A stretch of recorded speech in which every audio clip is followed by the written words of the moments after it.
Back in the 1970s, every Southern kitchen had its own soundtrack.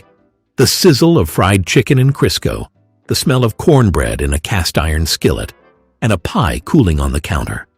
These weren't just meals. They were the heart of family life. Today, we're dishing up 30 Southern comfort foods everyone knew in the 70s, the kind scribbled into recipe cards now yellow with age. Let's see how many you still remember. Fried chicken and mashed potatoes. If you were a kid in the 70s South, you probably knew it was Sunday the moment you smelled fried chicken crackling away in Mama's cast-iron skillet. She didn't need 11 herbs and spices or drive-through buckets. She had a brown paper bag, a scoop of flour, and a pinch of salt and pepper. Some folks added a dash of paprika, but most of the magic came from that sizzling lard or Crisco popping and hissing like a 4th of July sparkler.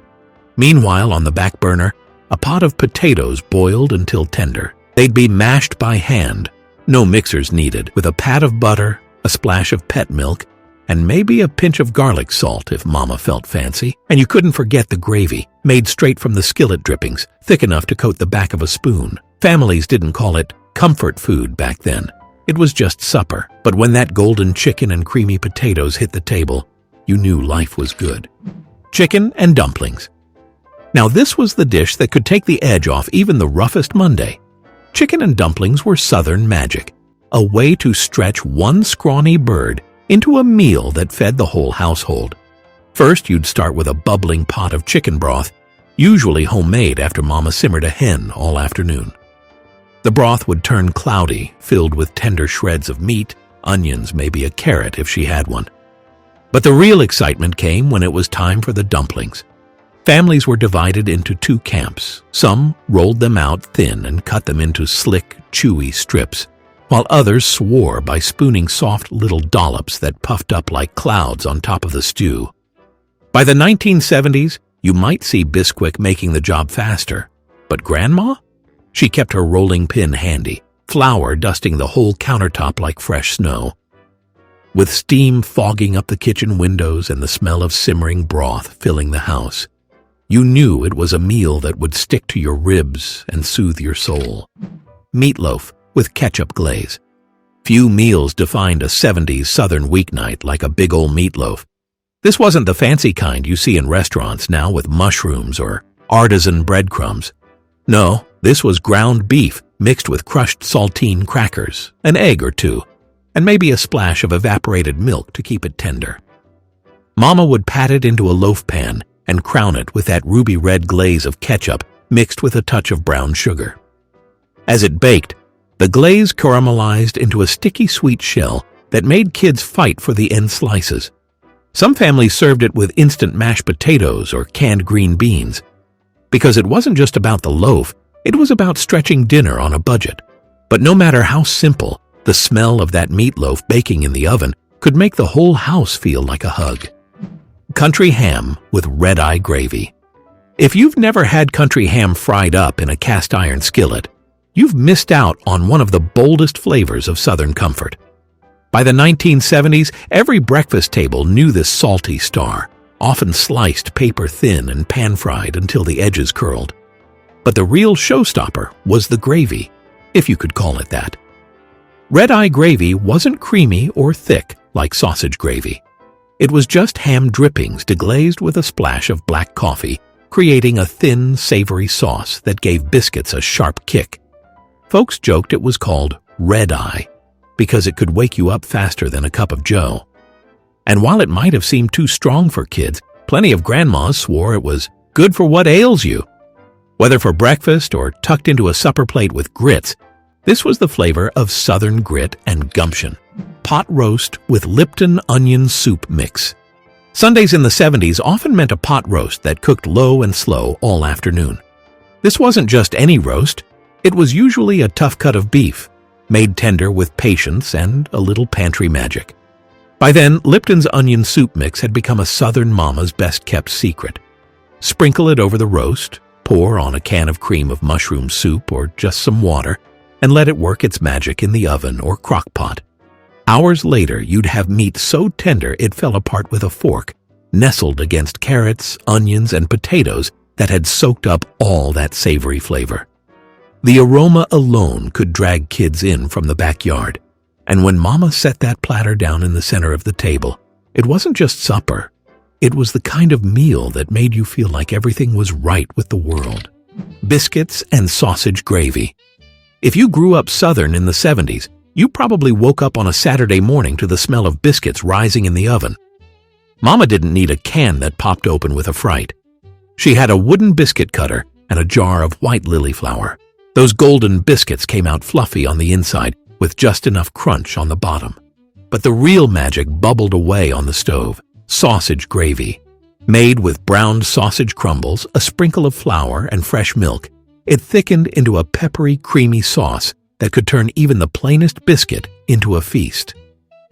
Folks today might grab drive-through biscuits, but back then, it was all about gathering around the table, ladling gravy so thick it nearly hid the biscuit underneath. Grits with butter and cheese. Before avocado toast or breakfast smoothies, grits were the Southern way to start a school day. In the 70s, they weren't trendy or gourmet. They were just plain, simple comfort.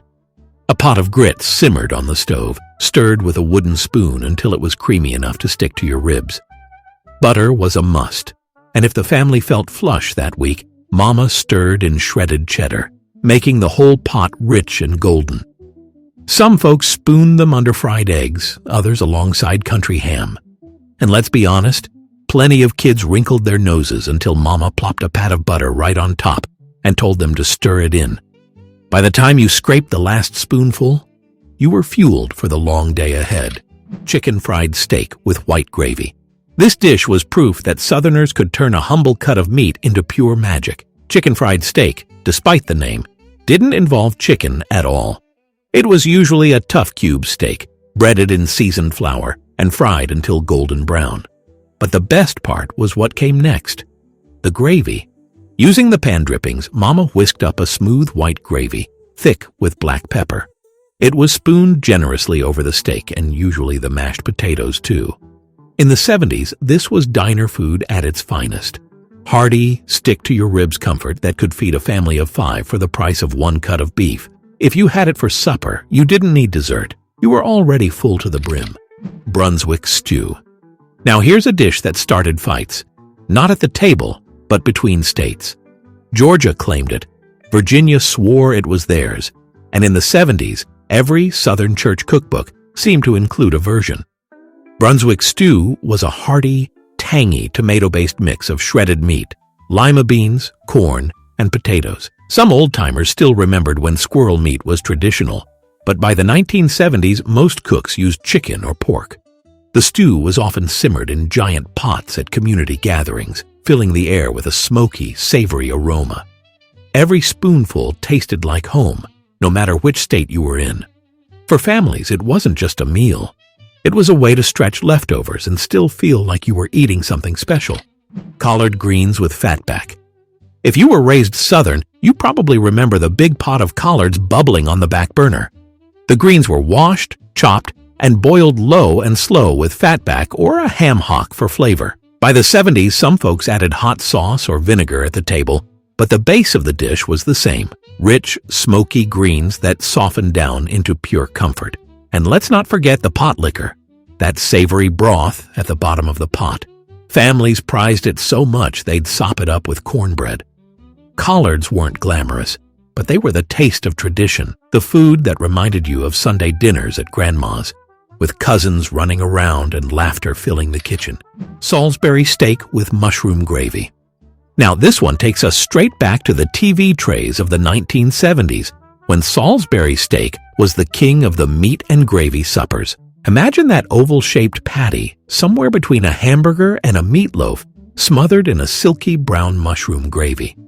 Your mama might have fried it in a skillet first, then finished it in the oven so the onions and Campbell's cream of mushroom soup could work their magic.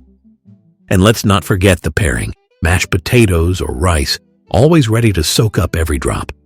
In the 70s, you'd even find this in Swanson TV dinners, complete with a tiny square of cherry cobbler. It was humble, it was hearty, and it made you feel like you were sitting down to a real grown-up meal. Folks still make it today, but it doesn't carry quite the same Saturday night in front of the colored TV feeling it did back then. Baked spaghetti casserole. Spaghetti was never just boiled noodles with sauce in the South during the 70s. It was a full-fledged casserole affair. Mama would layer the noodles with ground beef, Hunt's tomato sauce, and plenty of gooey cheese, then bake it until the top turned golden brown and crisp.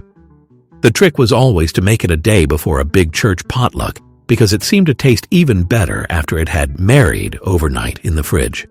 Some cooks got fancy and mixed in a little cream cheese or cottage cheese for richness, while others just stuck to sharp cheddar. Either way, when that bubbling casserole dish came out of the oven, it was gone within minutes. This dish was the definition of comfort food because it turned something ordinary, spaghetti, into a dish that could stretch and feed a crowd, and everybody loved it. Cabbage rolls. In the 1970s, Southern kitchens still held tight to recipes that stretched pennies, and cabbage rolls were proof that cheap could be downright delicious. Mama would boil those big green leaves until they softened, then roll them up around a mixture of rice, ground beef, and onions. Sometimes she'd sneak in a dash of paprika or Worcestershire sauce for flavor. The rolls would get baked in a casserole dish under a blanket of tomato sauce. Sweet, tangy, and just a little peppery. By the time they came out of the oven, the whole house smelled like Sunday dinner. Sure, they were a bit labor-intensive, but back then folks didn't mind putting in the effort if it meant feeding the whole family for just a couple of dollars. Today, most of us grab a bag of coleslaw mix instead of a head of cabbage. But in the 70s, a pan of cabbage rolls was a badge of home-cooked love. Fried bologna sandwiches. Now here's one every Southern kid remembers, the humble fried bologna sandwich. In the 1970s, this was practically its own food group, especially when payday was still a few days off. Mama would toss thick slices of bologna into a hot skillet until the edges curled up like little cowboy hats, then slap it on 2 slices of sunbeam bread with mustard or mayo. Some folks added a slice of American cheese, others kept it plain, but everyone agreed that frying bologna was the only way to eat it. Served with a side of potato chips or a dill pickle spear, it was the kind of simple supper that somehow felt like a treat. Today, you'll see artisan versions of this sandwich on fancy menus, but nothing beats the version Mama whipped up in 5 minutes flat on a busy school night. Chicken and dumplings. Few dishes capture the essence of 1970s. Southern comfort like chicken and dumplings. A whole hen simmered slowly until the meat fell off the bone, rich broth bubbling on the stove. And then came the dumplings, sometimes biscuit style, sometimes rolled flat, always fluffy and tender. In many homes, this was a Sunday supper staple because it took time and patience. You didn't rush chicken and dumplings. It was the kind of meal that brought everybody to the table, with big steaming bowls served alongside sweet tea and maybe a pan of cornbread. The 1970s may have been the heyday of convenience foods, but this dish reminded folks that some recipes were worth the wait, and if Mama managed to stretch it for leftovers the next day, well, you counted yourself lucky. Hamburger casserole. This was a dish every Southern mama had in her back pocket in the 1970s because it could be made with whatever you had on hand. Ground beef, noodles, canned tomatoes, maybe a little corn or green beans. It was the definition of a throw-it-all-in supper. The topping was always cheese, lots of it, bubbling and browned on top. Some versions leaned Italian with oregano and tomato sauce, while others tasted more like chili mac baked in a dish. The beauty of hamburger casserole was that it was never exactly the same twice, but always dependable, filling, and kid-approved. In a decade when families were balancing tighter budgets with busy lives, this dish stood out as both thrifty and comforting, the kind of meal that smelled like home as soon as you opened the front door. Chicken pot pie. Chicken pot pie in the 1970s was the ultimate in cozy, stick-to-your-ribs comfort food. Mama might have made it from scratch, rolling out pie crust and filling it with leftover chicken, carrots, peas, and creamy gravy. Or she might have leaned on shortcuts, Pillsbury pie crust and Campbell's cream of chicken soup. Either way, when that golden, flaky crust hit the table, you knew you were in for something special. It was also one of those meals that stretched a small amount of meat into something that could feed the whole family. Kids poked at the peas, Daddy dug into the crust, and everyone went back for seconds. Today, most folks grab frozen versions from the freezer aisle. But in the 70s, chicken pot pie meant Mama had put in the work to make a dinner worth sitting down for. Chili with cornbread. Few meals warmed up a chilly 1970s evening like a pot of chili served with cornbread on the side. Thick with ground beef, kidney beans, and plenty of chili powder, it was a meal that could simmer all afternoon on the stove.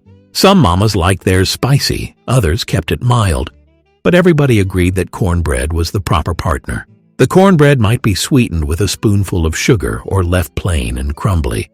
But either way, it was best when crumbled right into the chili bowl. Families often stretched it even further by serving chili over rice, making it last 2 or 3 nights. It was hearty, filling, and exactly what you wanted after a day of raking leaves or hauling in firewood. Meatloaf with ketchup glaze. In the 70s, meatloaf was practically a weekly tradition. Mama would mix ground beef with breadcrumbs, onions, and maybe a splash of milk, then shape it into a loaf pan. The crowning glory was always the ketchup glaze. Sometimes just a plain slather, other times mixed with a little brown sugar or Worcestershire sauce for extra tang. While it baked, the house filled with that unmistakable smell of savory comfort. Served with mashed potatoes and green beans, it was as southern as it gets. Meatloaf wasn't fancy, but it was filling, dependable, and beloved. And let's not forget the leftovers. Cold meatloaf sandwiches the next day were almost as good as the original dinner. Goulash, Southern style. Now, goulash in the South wasn't quite like the Hungarian version. It was its own creation, and it was everywhere in the 1970s. Elbow macaroni, ground beef, canned tomatoes, and a little seasoning. That was the whole recipe, but it fed an army. Kids loved it because it was like spaghetti without all the fuss. Mamas loved it because it could be made in one pot and stretched for days. Some cooks tossed in corn or green peppers, others added cheese.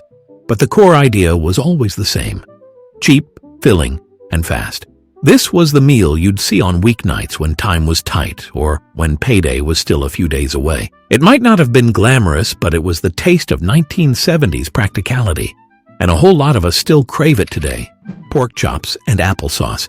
If you grew up in the 70s, chances are you heard Peter Brady say pork chops and applesauce on TV.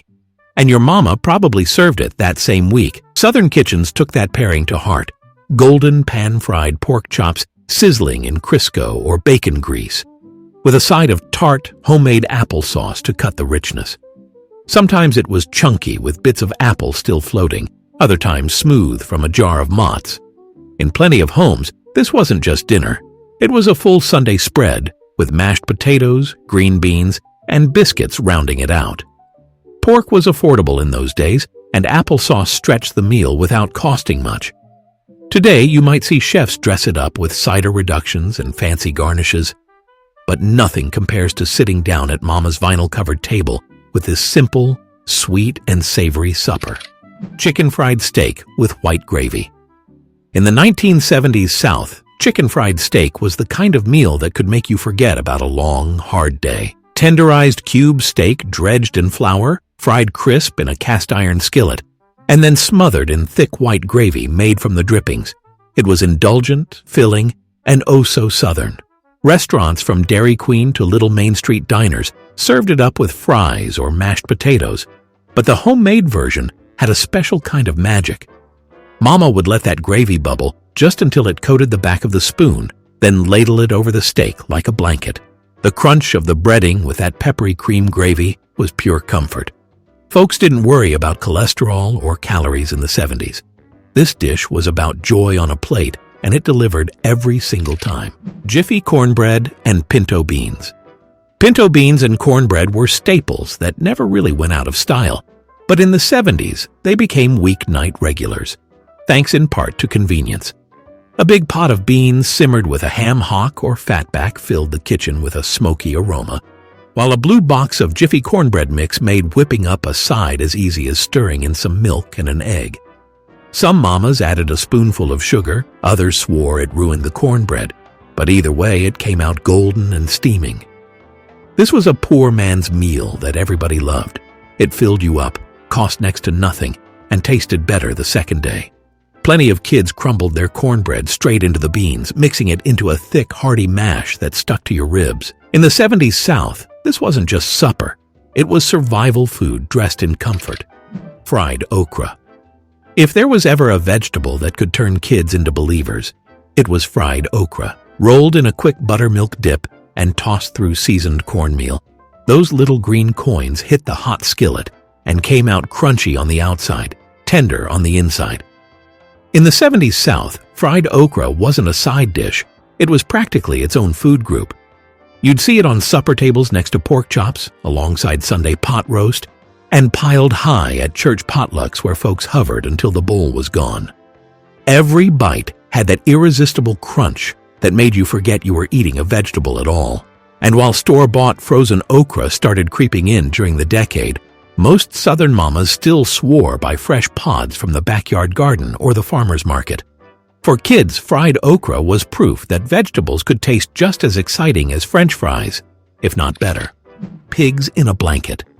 Now, pigs in a blanket might seem more like a party food, but in the 70s South, they popped up everywhere, from school lunches to weeknight dinners. Crescent rolls, newly popular thanks to Pillsbury, wrapped snugly around little hot dogs, made this dish feel like fun on a plate. Some mamas even sprinkled cheese inside before baking, while others served them with a squirt of French's mustard on the side. Kids loved them because they were playful, almost like finger food for supper, and because those tubes of crescent dough were quick and reliable. It gave mama a chance to put a hot meal on the table in under 20 minutes. Today, they're more of a party appetizer. But back then, pigs in a blanket had their moment as a full family meal. Shrimp and grits. Before shrimp and grits became a gourmet dish on upscale menus, it was plain working-class Southern comfort in the 1970s. Along the coastal South especially, shrimp came cheap, and grits were always in the pantry. Mama would cook the grits low and slow with a pat of butter and maybe a splash of pet milk for creaminess. Then top them with shrimp sautéed in garlic, onion, and bacon grease. It wasn't fancy. It was hearty fuel for fishermen, farmers, and families. Back then, nobody thought of it as a restaurant-worthy dish. It was just a way to make supper out of what was available. The 1970s South knew this meal as pure comfort, often eaten out of chipped bowls with a slice of cornbread on the side. Sloppy Joes. Nothing screamed 1970s school night supper like a plate of sloppy joes. Browned ground beef mixed with ketchup, mustard, maybe a splash of Worcestershire sauce, then scooped onto soft hamburger buns. It was messy, it was sweet, it was tangy, and kids couldn't get enough. Manwich, which first hit the shelves in the late 60s, made it even easier. Just pour the can over your beef and dinner was ready. They were often served with a pile of Ruffles or Fritos, and you were guaranteed to need extra napkins. Sloppy Joes were fun because they weren't neat or proper. They were loose and saucy, just like childhood. For many Southerners, this was the flavor of Friday night TV dinners in front of the Waltons or the Carol Burnett Show. Deviled eggs. You couldn't have a 1970s Southern gathering without deviled eggs. Whether it was Sunday supper, a baby shower, or a funeral, that tray of halved eggs filled with creamy, tangy yolk mixture always made an appearance. Mama would mash the yolks with Duke's mayonnaise, a dab of French's mustard, maybe a splash of pickle juice, then pipe or spoon it back into the whites. Paprika sprinkled on top was non-negotiable. It was practically the crown. In the 70s, some folks got experimental, adding Underwood deviled ham or even chopped olives to the filling. But no matter how they were made, deviled eggs were more than food. They were tradition. One bite, and you felt like you belonged at the table. Banana pudding. This dessert practically defined the 1970s South, and every mama had her own version. Some made it entirely from scratch, with homemade custard layered over Nilla wafers and sliced bananas, topped with meringue browned in the oven. Others leaned into the new instant pudding mixes that made it quicker, but no less beloved. The magic was in the layering. The wafers softened just enough to turn into cake-like bites. The bananas added their sweetness, and the pudding tied it all together. It was the dessert you saw at family reunions, picnics, and Sunday dinners. Kids would sneak into the fridge to grab a spoonful before it set, and nobody complained when the bowl disappeared in one sitting. In the South, banana pudding wasn't just dessert, it was heritage. Pound cake. Every Southern mama in the 1970s had a pound cake recipe, usually scribbled on an index card or clipped from a Betty Crocker cookbook. It got its name from its old formula, 1 pound each of butter, sugar, eggs, and flour. But in the 70s, variations flourished. Some added lemon extract, others swirled in cocoa, but all shared that dense, buttery crumb that was perfect with coffee or sweet tea. A pound cake on the counter meant visitors were always welcome. Wrapped in wax paper, it could last for days, making it ideal for road trips, family reunions, or sending home with neighbors after Sunday supper. It was the South's most reliable dessert, never flashy but always faithful. In the 1970s, no church bake sale or holiday table was complete without one. Well now, wasn't that a delicious walk down memory lane? The 1970s may have given us bell-bottoms, lava lamps, and wood-paneled station wagons, but for Southerners, it also gave us the kind of meals that still make mouths water today. These dishes weren't just about filling bellies, they were about feeding families, neighbors, and the soul itself. Some of them might have slipped off our modern tables, traded out for takeout and prepackaged shortcuts, but deep down we all know. Nothing beats Mama's fried chicken, banana pudding, or a slice of pound cake fresh from the oven. And let me know down in the comments, which of these comfort foods do you still make today? Thanks for joining me, y'all. Until next time, keep those cast iron skillets seasoned, and remember, Grandma's kitchen secrets are worth holding on to.